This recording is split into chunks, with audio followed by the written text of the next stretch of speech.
Hi, this is Balendra Pratap Singh. Class 9th के mathematics के एक और नई क्लास में आप सभी का स्वागत है। चलिए क्लास को शुरू कर लेते हैं। कल की क्लास में हमने पढ़ा था बहुपद यानी कि पॉलिनोमियल्स। तो अब पता नहीं कितने लोग पढ़ के आए हैं, कितने लोग पढ़ के नहीं आए हैं। जिन लोगों ने भी वो लेक्चर अटेंड नहीं किया है वो जाके अटेंड करिए। पहले ये जानिए कि बहुपद क्या होता है, पॉलिनोमियल क्या होता है। जैसा कि आपके इस यूनिट का नाम भी है बहुपद यानी कि पॉलिनोमियल, ठीक है। अलजेब्रा का बीजगणित का बहुत इंपॉर्टेंट चैप्टर है। तो अगर आपने बहुपद नहीं पढ़ा है, पहला लेक्चर नहीं देखा है, तो जल्दी से देख के आइए, क्योंकि बिना देखे आप ये सवाल नहीं कर सकते जो आपके सामने लिखा हुआ है। पहले हम करेंगे रिवीजन, जल्दी से चेक करेंगे इनमें से कौन कौन से बहुपद हैं और कौन कौन से नहीं है, और देखेंगे कि कितने बच्चों को बहुपद का पता है कि हाँ हम बहुपद पहचान सकते हैं। क्योंकि क्लास 9th में आए हैं, पॉलिनोमियल पहली बार पढ़ रहे हैं, तो आपको चीजें क्लियर होनी चाहिए। तो चलिए जल्दी से चेक कर लेते हैं पॉलिनोमियल। और हाँ, जिसने भी नहीं पढ़ा है जाके देख के आइए, उसमें चर राशि, अचर राशि, बीजीय व्यंजक और बहुपद के बारे में बहुत ही अच्छे से एक्सप्लेन किया गया है। तो अगर लेक्चर 1 नहीं अटेंड किया है तो जल्दी से कर लीजिए, क्योंकि बिना उसको किए काम नहीं चलने वाला है। चलिए तो आज शुरुआत कर लेते हैं पहले प्रैक्टिस से, और उसके बाद फिर चलेंगे बहुपद में आगे। चलिए तो देखिए प्रैक्टिस के लिए क्या है कि निम्न फलनों में से कौन कौन से बहुपद हैं आपको चेक करना है। इतने सारे क्वेश्चंस दिए हुए हैं, 1 2 3 4 5 6 7 जितने भी हैं, 8 10 क्वेश्चंस हैं। इसमें आपको चेक करना है कि इसमें कौन सा पॉलिनोमियल है और कौन सा पॉलिनोमियल नहीं है। तो चलिए चेक करते हैं। अच्छा, चेक करते टाइम मैं आपको बताते रहूंगा कि क्यों बहुपद है और क्यों बहुपद नहीं है। आपको ये सवाल लिखने हैं, इसका एक्सप्लेनेशन भी अपनी कॉपी पे लिखना है, और आपको खुद से, जब मैं पूछ रहा हूं कि बहुपद है कि नहीं, तो आप खुद से देखो सवाल को और आप खुद मेरे साथ साथ चलने की कोशिश करो। आप खुद से बताओ कि हाँ सर बहुपद है, बहुपद नहीं है। इससे आपकी प्रैक्टिस अच्छी होगी।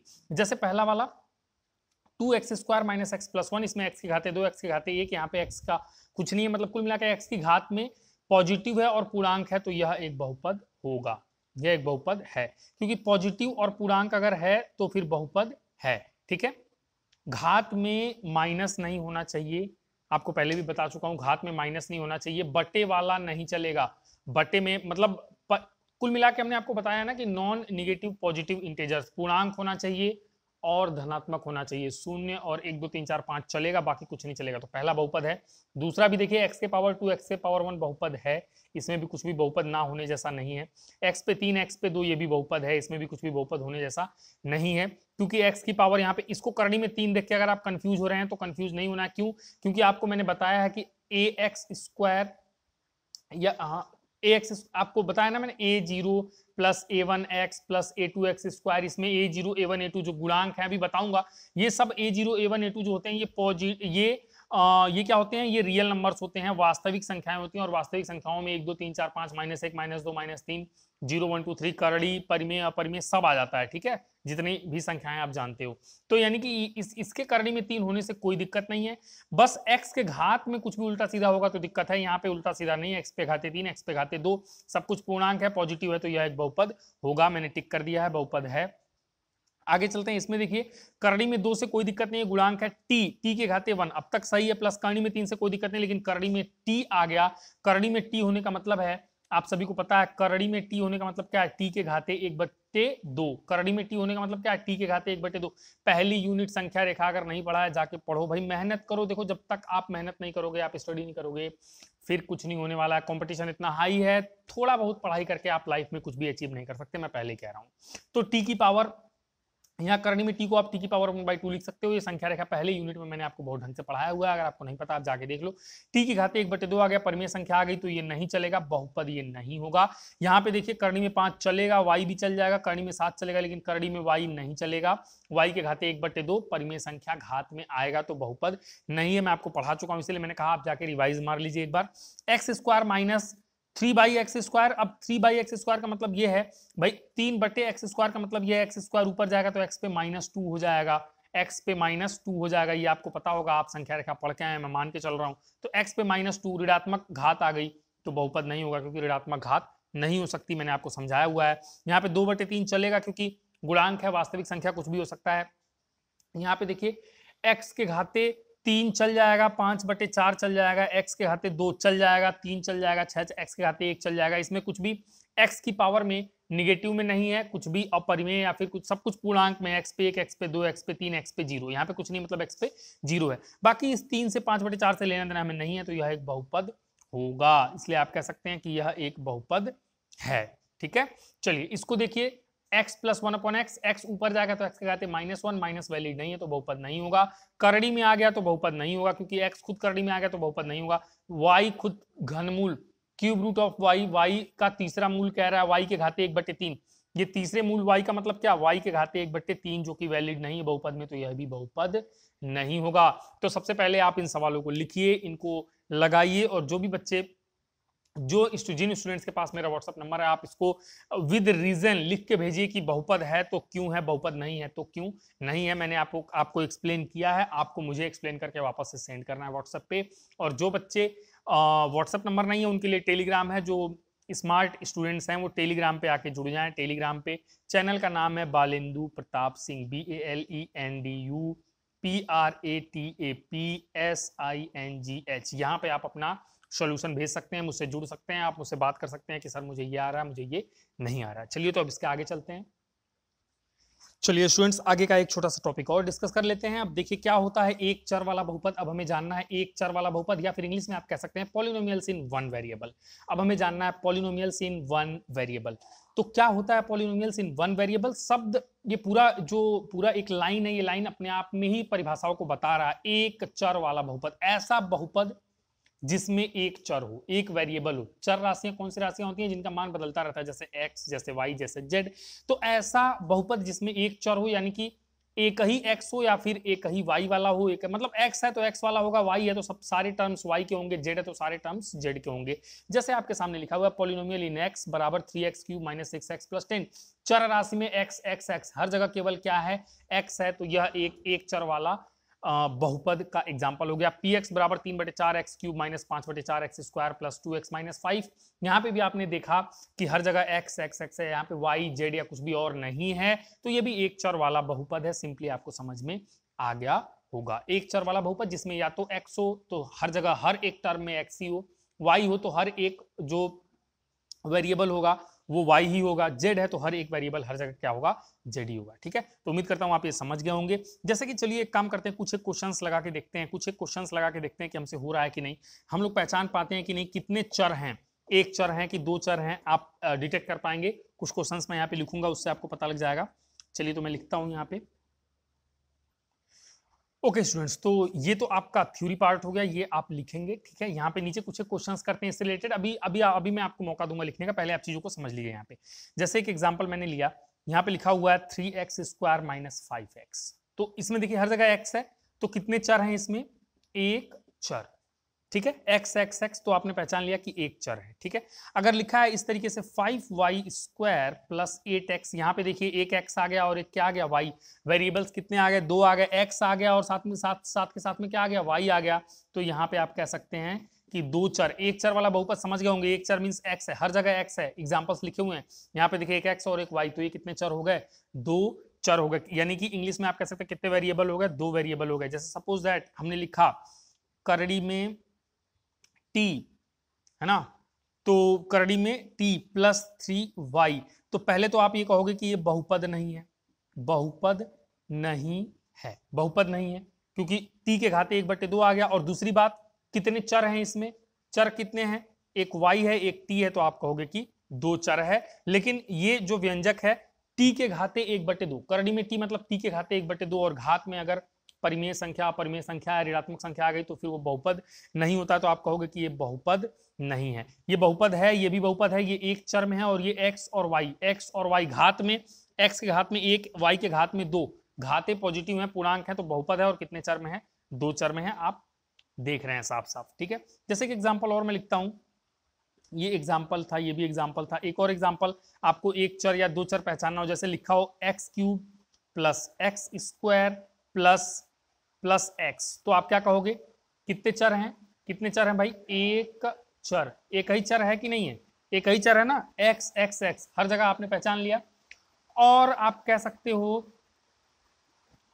अगर आपके पास ऐसा सवाल होता x³, एक एग्जांपल और देखिए, x³ + x² suppose that 1/x होता, तो आप क्या कहते, x³ + x 1/x, अपॉन में आ गया x के घाते -1, तो ये भी आप कहोगे कि बहुपद नहीं है, बहुपद नहीं है। बहुपद होता तो चेक करते, अगर बहुपद होता एक्स एक्स एक्स तो एक चर में होता, लेकिन कुल मिला के ये तो फिलहाल बहुपद ही नहीं है, तो आप कह दोगे कि बहुपद नहीं है। बाकी जो ये बहुपद है, क्योंकि एक्स पे घाते 1 2 3 पूर्णांक है, धनात्मक है, बहुपद है, और कितने चर में, एक ही चर में, केवल एक्स वाले हैं, तो कुल मिला के एक चर वाला बहुपद, दो चर वाला बहुपद, तीन चर वाला बहुपद, यानी कि 1 वेरिएबल, 2 वेरिएबल, 3 वेरिएबल। अब आप आसानी से चेक कर सकते हैं, अगर केवल एक्स है, मतलब केवल एक चर राशि है, एक वेरिएबल है, तो 1 वेरिएबल, अगर दो आ गए एक्स और वाई दोनों तो 2 वेरिएबल, अगर तीन आ जाते एक्स वाई जेड तीनों आ जाते एक ही पॉलिनोमियल में तो आप कहते हैं 3 वेरिएबल। तो आप पहचान सकते हैं, फटाफट से इसको लिखिए और जल्दी से हम लोग आगे चलते हैं।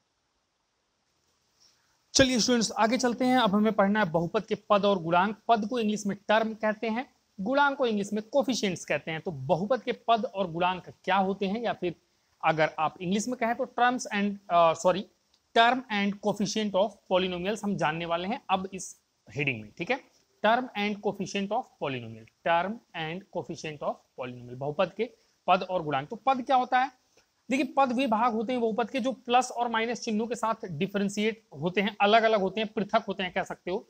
मैं कह रहा हूं कि पद का मतलब होता है कि बहुपद में प्लस और माइनस के साथ जितनी भी चीजें अलग अलग हुई रहती हैं उसे हम बहुपद का पद कहते हैं। और जितनी भी चर राशियां हैं उनके साथ जिन भी अचर राशियों से गुणा किया गया रहता है उसे गुणांक।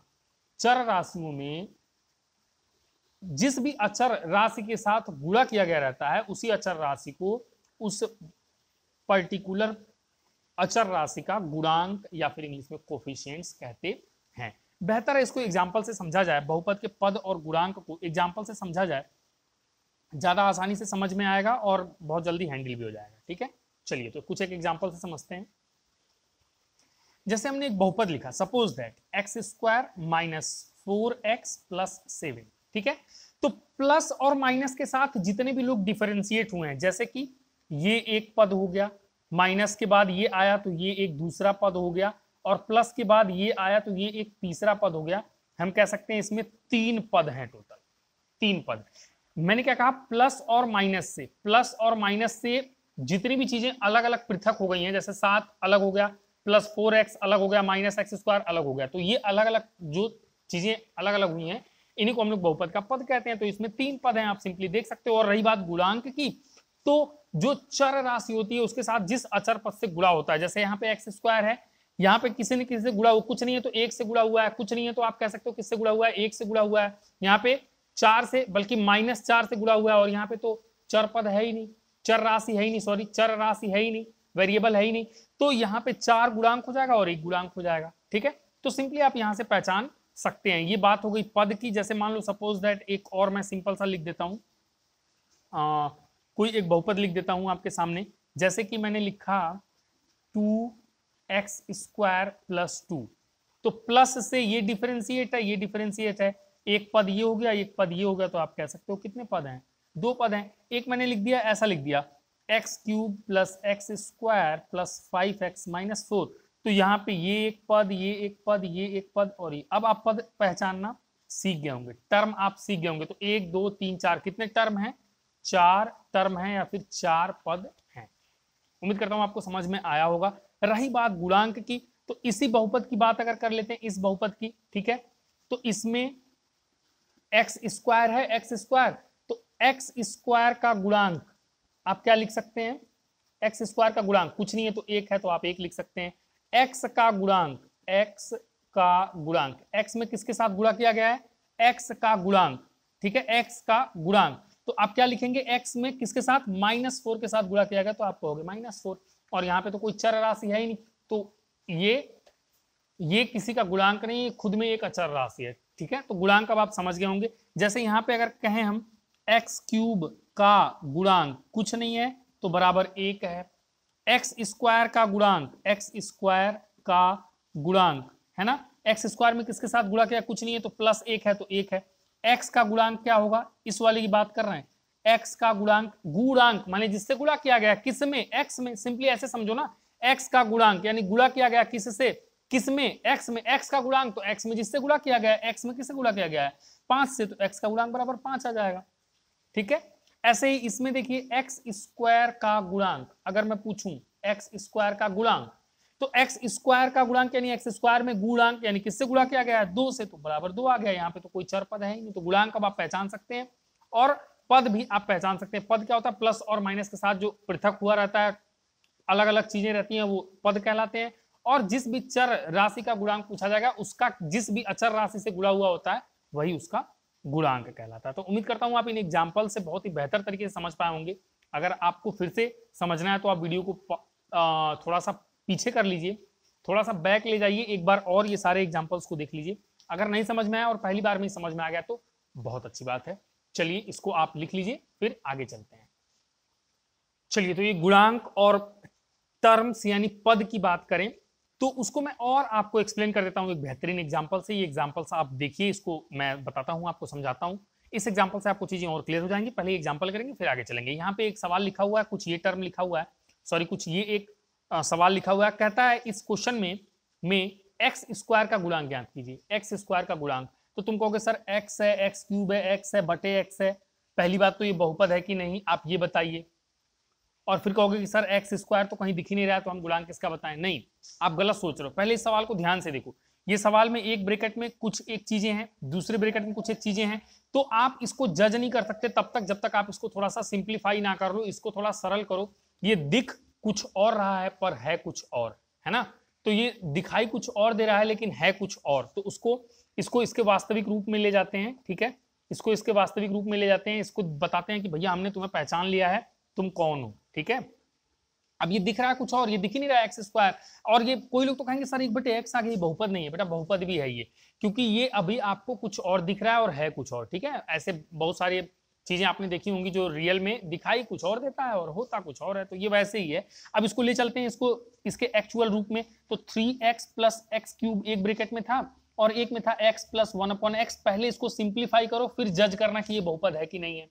ठीक है, बहुत ही बेहतरीन एग्जांपल उठाया मैंने, आपको बहुत कुछ समझा दूंगा मैं इस एग्जांपल में। तो पहली बात तो आप देख के जज मत करो कि ये बहुपद है कि नहीं है। अगर यहाँ पे गुणे का चिन्ह है, पहले इसको सिंप्लीफाई करो, सबको प्लस और माइनस में तोड़ के लिख दो, है ना। इसको पहले सरलीकरण, इसका पहले सरलीकरण करो, इसको सिंप्लीफाई करो, फिर आप उसको देखो और फिर आप जज करो कि ये बहुपद है कि नहीं है। ठीक है, इसने रूप बदला हुआ है। चलो करते हैं इसको सिंप्लीफाई।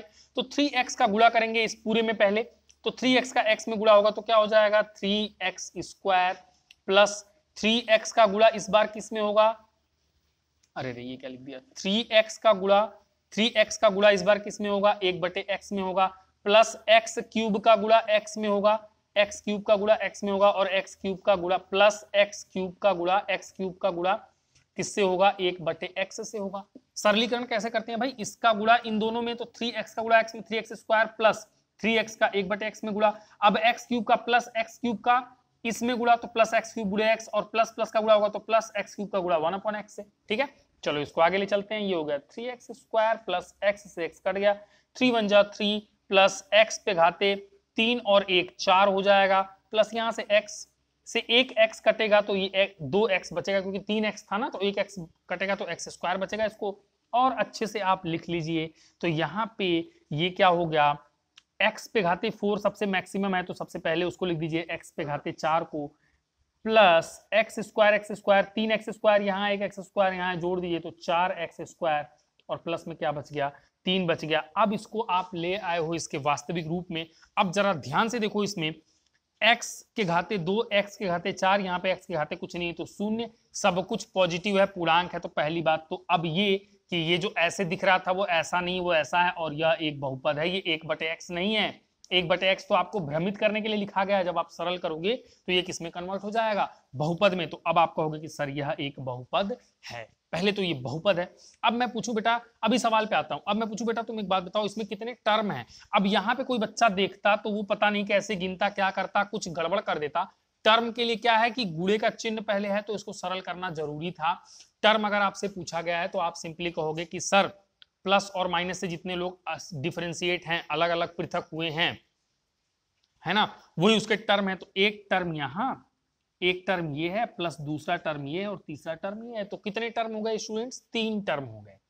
ठीक है, अब सवाल पे आओ, कह रहा है इस सवाल में x² का गुणांक, पहली बात तो ये बहुपद है, हमने दिखाया आपको। दूसरी बात इसमें 3 टर्म है, इसको देख के टर्म मत गिनिएगा, गड़बड़ा जाएगा। ये देखिएगा हल करने के बाद इसमें 3 टर्म है, और कह रहा है x² का गुणांक, हमसे कह रहा है x² का गुणांक। तो एक्स स्क्वायर को पकड़िए, ये रहा एक्स स्क्वायर, तो एक्स स्क्वायर का गुणांक अगर कहें तो बराबर क्या हो जाएगा, एक्स स्क्वायर का गुणा इससे हुआ है ना +4 से, तो गुणांक हो जाए, प्लस लिखने की जरूरत नहीं है, माइनस होता तो वो भी हमें दिखाना पड़ता। तो एक्स स्क्वायर का गुणांक बराबर कितना लिख देंगे आप, 4 लिख देंगे, आपको दिखाई दे रहा होगा। एक्स स्क्वायर का गुणांक बराबर कितना आ गया, 4 आ गया। ठीक है, थोड़ा सा चला नहीं है यहाँ पे, बार बार फिर से कह दे रहा हूँ, एक्स स्क्वायर का गुणांक बराबर कितना आ गया, 4 आ गया। और एक्स के घाते 4 का, चलो सवाल में तो नहीं पूछा, मैं पूछ दे रहा हूँ, एक्स के घाते 4 का गुणांक बताइए।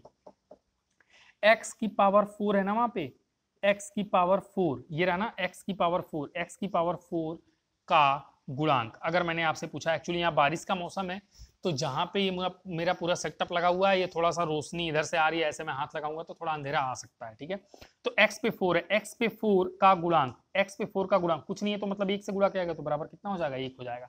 तो आपने एक्स स्क्वायर का गुणांक निकाल लिया, x पे 4 का गुणांक निकाल लिया, एक्स स्क्वायर का गुणांक आ गया यहाँ पे 4 से गुणा किया गया, तो 4 x पे 4 का गुणांक आ गया 1। यानी कि हमने सवाल तो लगाया और इस सवाल में हमने इतनी सारी इंफॉर्मेशन इकट्ठा की कि बहुपद कैसे निकालते हैं, पहले गुणा करना पड़ेगा, एक्स स्क्वायर दिख नहीं रहा है क्योंकि ये आपको भ्रमित कर रहा है। यहाँ पे जब आप इसको सिंप्लीफाई करेंगे तो एक्स स्क्वायर साफ साफ आपको दिखेगा। टर्म्स मैंने गिन दिए, टर्म कितने हैं इसमें, 3 टर्म है, 1 टर्म 2 टर्म 3 टर्म, तो बहुत कुछ था। उम्मीद करता हूँ आपको एग्जाम्पल पसंद आया होगा, समझ में भी आया होगा। फटाफट से लाइक कर दीजिए, शेयर कर दीजिए, सब्सक्राइब कर लीजिए चैनल को और जल्दी से इसको लिखिए, फिर आगे चलते हैं। ओके स्टूडेंट्स, तो यहां तक आपने कर लिया होगा। मैं आगे अभी आपको पढ़ाने ही वाला था, लेकिन मैंने देखा कि मेरा लेक्चर 21-22 मिनट का हो गया है। आपको भी पता है कि मैं क्लास 9th के स्टूडेंट्स के लिए, छोटे बच्चों के लिए मतलब बहुत लंबी क्लास लेके नहीं आता हूं। अभी आगे मुझे बहुपद की घात यानी कि इंग्लिश में डिग्री ऑफ अ पॉलिनोमियल पढ़ाना था। डिग्री ऑफ अ पॉलिनोमियल, घात को इंग्लिश में डिग्री कहते हैं, वो करेंगे हम नेक्स्ट क्लास में। वो नेक्स्ट क्लास आपको जल्दी मिल जाएगी, कल तो पक्का मिल जाएगी।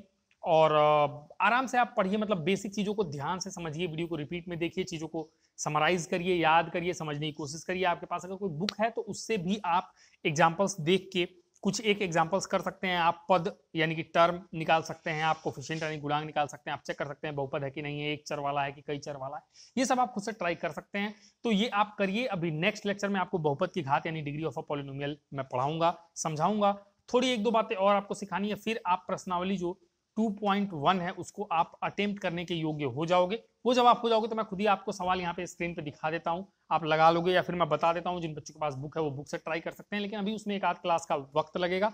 तो मिलेंगे फिर एक नेक्स्ट क्लास में बहुपद की घात डिग्री ऑफ अ पॉलिनोमियल के साथ। ठीक है, और उम्मीद करता हूँ आपको समझ में आया होगा। बहुत लंबा नहीं ले जाता हूँ क्योंकि बच्चे सो जाते हैं, नींद आ जाती है मैथमेटिक्स पढ़ते पढ़ते, जिनको समझ में नहीं आता है। तो मैं इसलिए छोटे लेक्चर्स लेके आया हूँ कि पहली बात तो आप घबराइए मत, पूरे जुनून के साथ देखिए, समझिए और फिर आप पढ़िए उसको, ताकि आपको बोरिंग भी ना महसूस हो और आप चीज़ों को सीख भी पाएं। ठीक है, थोड़ा थोड़ा करके हम बहुत ज़्यादा कर लेंगे, आप देखिएगा। मतलब अभी चीज़ें समझाने में थोड़ा टाइम लगता है, फिर जब हम न्यूमेरिकल्स पे आएंगे तो बहुत जल्दी होता है वो। तो उम्मीद करता हूँ आप मेरी बातों को समझ रहे होंगे। चलिए आज के लिए इतना ही, मैं अपनी बातों को यहीं पे ख़त्म करता हूँ। Thank you for watching.